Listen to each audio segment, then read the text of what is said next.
President হিসেবে ক্ষমার ক্ষমতা থাকা কি এখন অপরাধীদের জন্য সেফ প্যাসেজ হয়ে দাঁড়িয়েছে?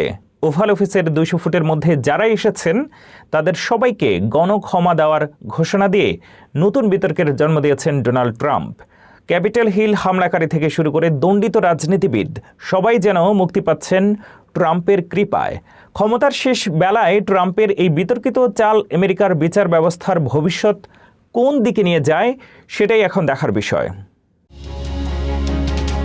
দ্বিতীয় মেয়াদের শেষ সময়ে এসে এক অভূতপূর্ব এবং বিতর্কিত পদক্ষেপের আভাস দিলেন মার্কিন প্রেসিডেন্ট ডোনাল্ড ট্রাম্প। ঘনিষ্ঠ মহলে তিনি রসিকতা করে বলছেন, ওভাল অফিসের 200 ফুটের মধ্যে আসা প্রত্যেককেই তিনি ক্ষমা করে দেবেন। তবে সমালোচকরা বলছেন, এই রসিকতার আড়ালে লুকিয়ে আছে বিচার ব্যবস্থাকে চ্যালেঞ্জ করার এক গভীর রাজনৈতিক কৌশল।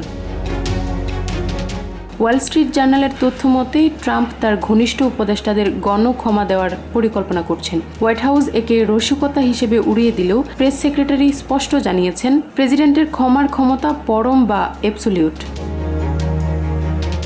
দ্বিতীয় মেয়াদে ক্ষমতায় এসেই ট্রাম্প 1800-র বেশি মানুষকে ক্ষমা করেছেন, যার মধ্যে রয়েছে 6 জানুয়ারির ক্যাপিটল হিল হামলায় জড়িত 1500 জন। এমনকি দুর্নীতির দায়ে দণ্ডিত সাবেক কংগ্রেসম্যান জর্জ স্যান্তোসকেও মুক্তি দিয়েছেন তিনি। কারণ একটাই, স্যান্তোস ছিলেন 100% ট্রাম্প ভক্ত।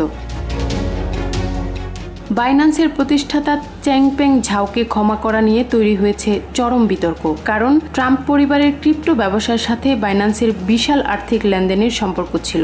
সমালোচকদের মতে ট্রাম্প ক্ষমা করার ক্ষমতাকে ব্যবহার করছেন কেবল অনুগতদের রক্ষা করতে এবং বিচার বিভাগের উপর প্রতিশোধ নিতে।